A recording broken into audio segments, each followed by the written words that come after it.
Good morning, boys, and welcome to Friday, April 30th, the last day in April. Let's start our day with our prayer that we're going to say for the last time, but you'll remember it. You can always bring that prayer up if it's a prayer that you like, and you can repeat it another time. All right, let's fold our hands and bow our heads. Dear God, I see the rain clouds and the rain clouds see me. God bless the raindrops and God bless me. Amen.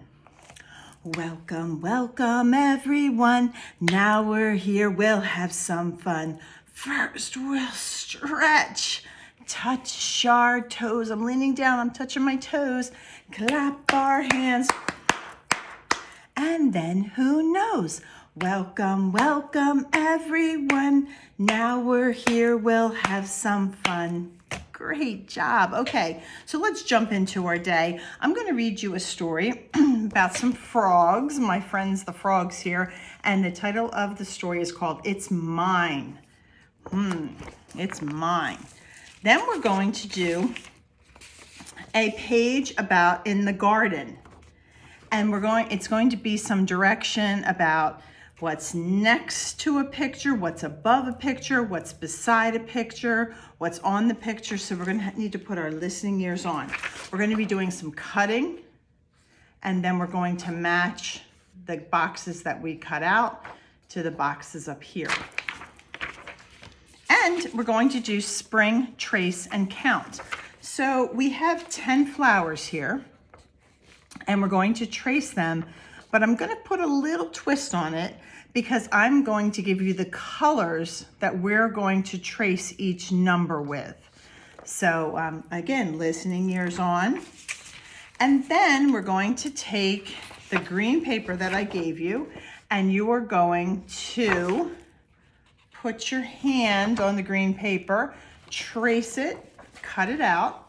And that's going to be the stems and the base of your beautiful flowers. And then I gave you some beautiful flowers to glue on.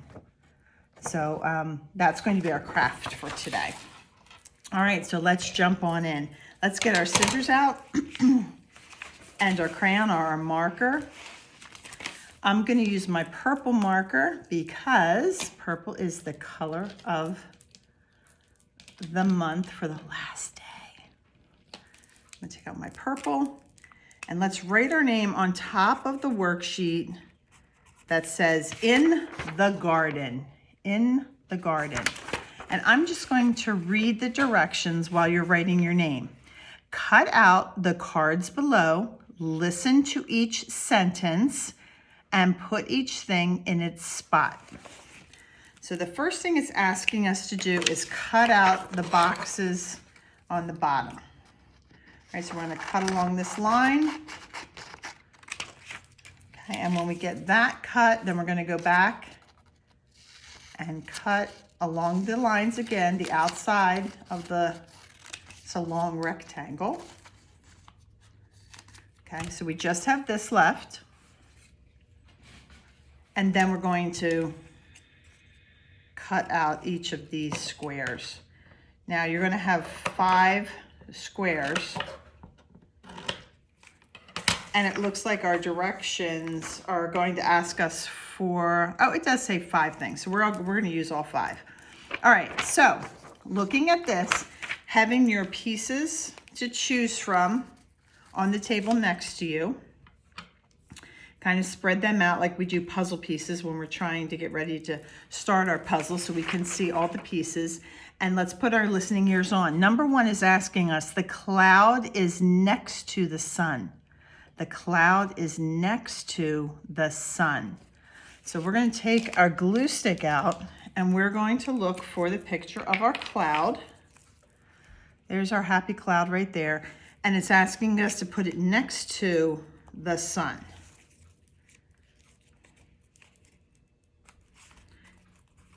Okay, now I'm not going to show you my paper until we're done, and then we'll compare them and see if we both got the same answer.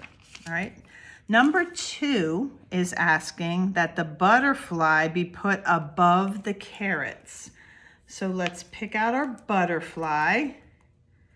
Here's our butterfly friend. And it's asking us to place the butterfly above the carrots. You see the carrots, they're growing in the ground. Remember we learned about that. The roots are the carrots. The actual vegetable grows in the ground, and then it has the stem on the top that's green. It's asking us to put the butterfly above the carrot. And then number 3 is asking us to put the bunny beside the watering can. So here's our little bunny. And directions are asking us to put it beside the watering can.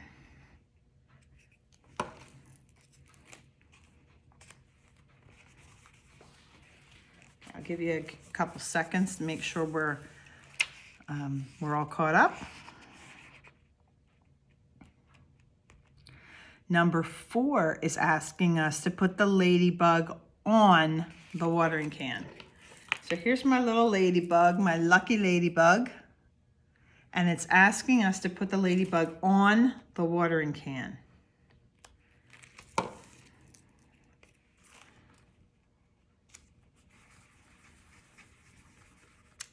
Put the ladybug on the watering can. And then number 5 is asking us to put the worm below the ground.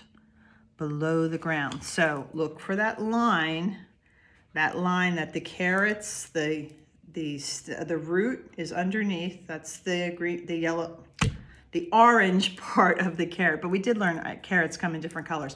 But the orange part is down here. Here's the earth, and the stem's here.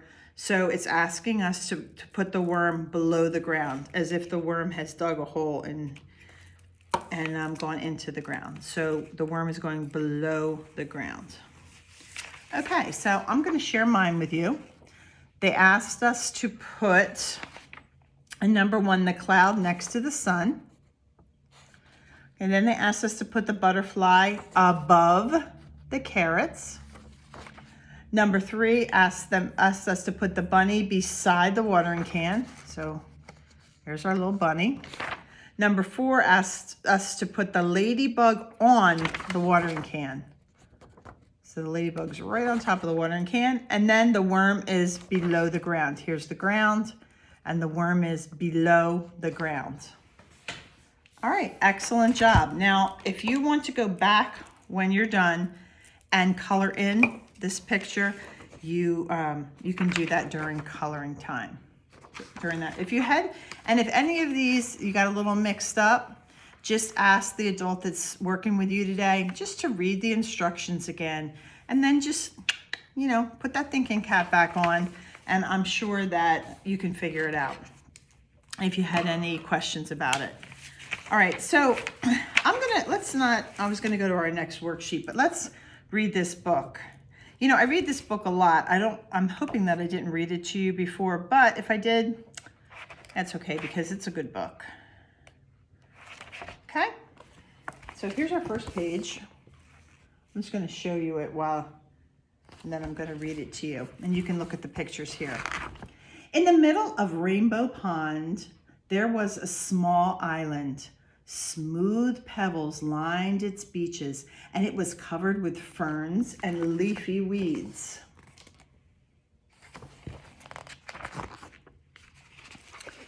On the island lived 3 quarrelsome frogs named Milton, Rupert, and Lydia. They quarreled and gibbled from dawn to dusk. "Stay out of my pond," said Milton. "The water is mine."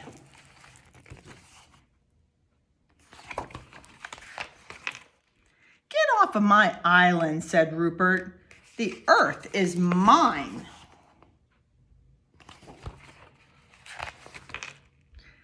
"The air is mine," screamed Lydia as she leapt to catch a butterfly. And so it went.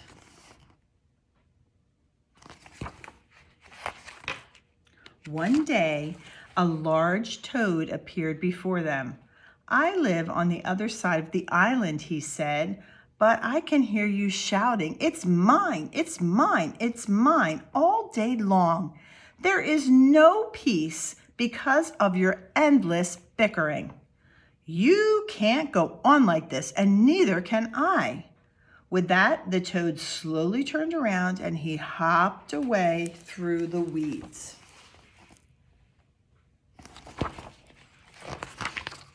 No sooner had he left than Milton ran off with a large worm. The others hopped after him. Worms are for everyone," they cried. Milton croaked. "Not this one, it's mine."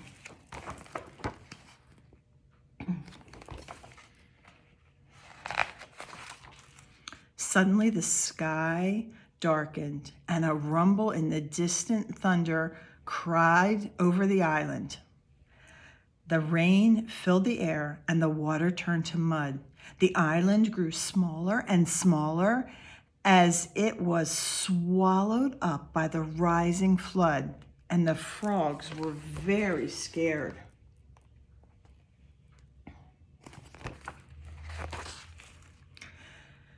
Desperately, they clung to the few slippery stones that still rose above the wild, dark water. But soon, those too began to disappear.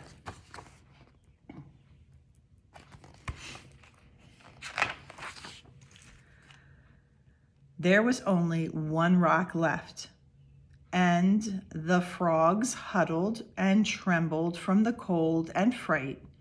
But they felt better now that they were together, sharing their same fears and their hopes, and little by little the flood subsided. The rain fell gently and then stopped altogether.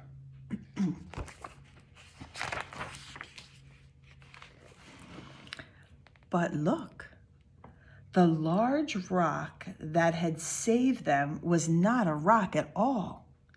"You saved us," shouted the frogs when they recognized the toad.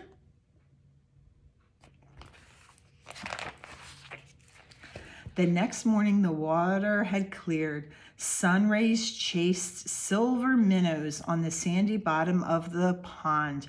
Joyfully, the frogs jumped in, and side by side, they swam all around the island. Together, they leapt after a swarm of butterflies that filled the air.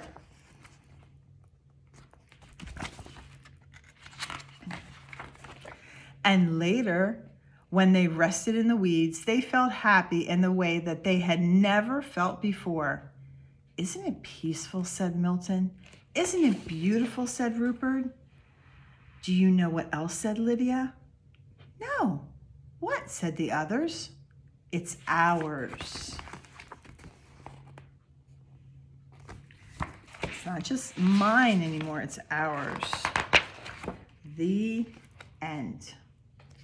So I guess that toad was trying to give them a message. All that fighting wasn't necessary, and it wasn't making them happy. But when they had to come together and rely on each other, and they were pretty scared, but when they came together, it made them feel so much better. And you know what? You guys are so super lucky because you have 3 other brothers. So when you need to feel like you need some comfort, or if you're scared, you can find 3 other brothers to hang out with. So you're very lucky. And they stopped saying, "It's mine, it's mine." It's ours. It's ours. Okay. I hope you like that book. I sure do. All right, let's go to Spring, Trace, and Count. Okay, so I'm just going to say numbers, and they're not going to be in order. And I'm going to ask you to trace those numbers in the colors that I mentioned. So let's start with number 5. Now, when we do this, it's probably better to use markers because you probably have more colors and markers, because we're going to use gray. We're going to use, that's probably the only color that you might not have in crayons, but it doesn't matter. If you want to use crayons, it's fine. And if I mention a color that you don't have, then it's okay. You can just color that number in any color that you have. Only one I think you might not have is gray. Okay, so I would like you to start with number 5. Let's find number 5, and I would like you to trace number 5 in brown. Trace our number 5 in brown, and I'm just going to do one quickly so you can see what I'm talking about and make sure we're all on the same page.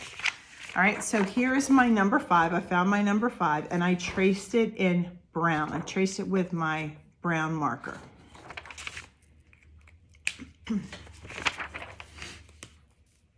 Okay, now I would like you to find number 1 and trace number 1 in orange. Trace number 1 in orange. All right, let's move on to number 7. Find number 7 and trace number 7 with blue. Use your blue crayon or marker to trace number 7 in blue.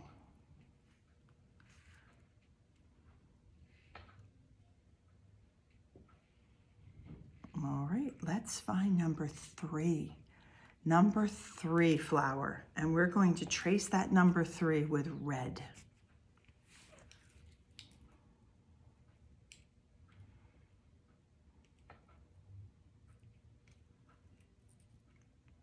All right, let's move on to number 9, and we're going to use black to trace number 9.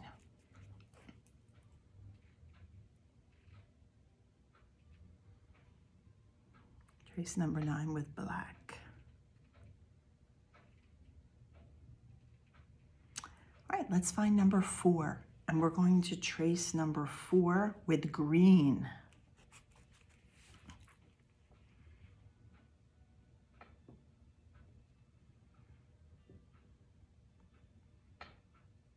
All right, now let's find number 2, and we're going to trace number 2 in pink.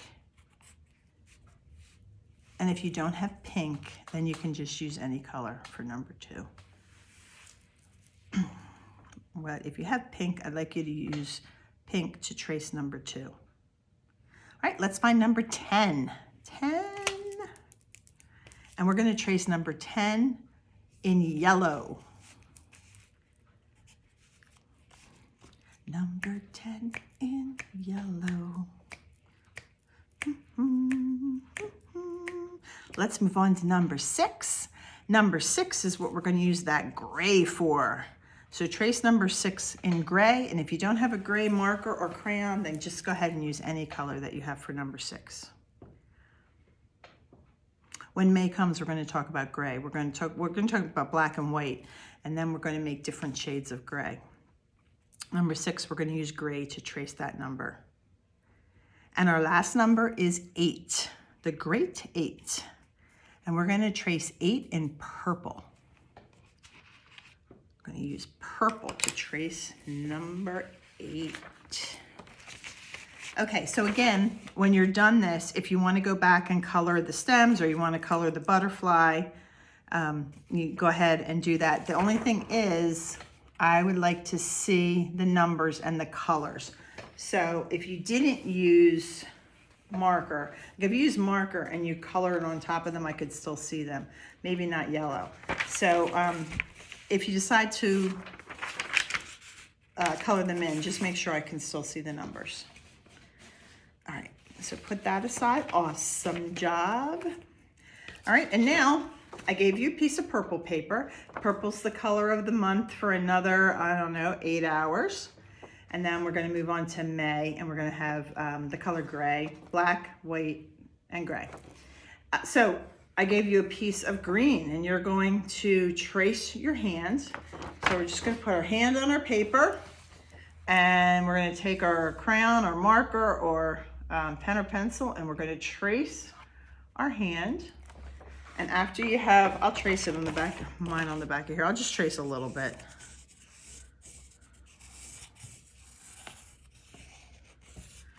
All right, I don't know if you can see that, but okay, so see, I just traced real quick, and then you're going to cut that out. And if you need help from your grown-up to do that, they can surely help you, even if you just want to kind of cut out this part and let them cut out the hands. Okay, so this is going to be your hand. This is my hand. It really is my hand. I used it to to trace and then cut. And then you have those pretty flowers, and you're going to decorate your hand with those pretty flowers. And mom, if you, or dad, if you, or grandma and grandpa, if you want to keep this as a keepsake and date it, that this is how little their precious hands were, because they're not going to be little forever. I have my nail polish. Look at my nail polish, green and white for Matthew's team, and he's a senior in college. So you might want to keep their little hands. Anyway, that was a senior mom moment. But I have these beautiful flowers that you're going to decorate with, boys. So that is what you're going to make for your craft today. On our calendar, it says paint outside. So our class, your friends in class are going to paint outside today. So if you have time, or someone that can paint outside with you, go ahead. I would love to see that. I would love to see your artwork outside. All right, boys, so goodbye to April. There are 30 days in April. Whew, it was a long month, but a super fun month. So when I see you back here on Monday, we're gonna say hello to May 3rd, and we have so many fun activities planned for the month of May. So I will see you soon. Keep up the good work and have a good weekend. Bye-bye.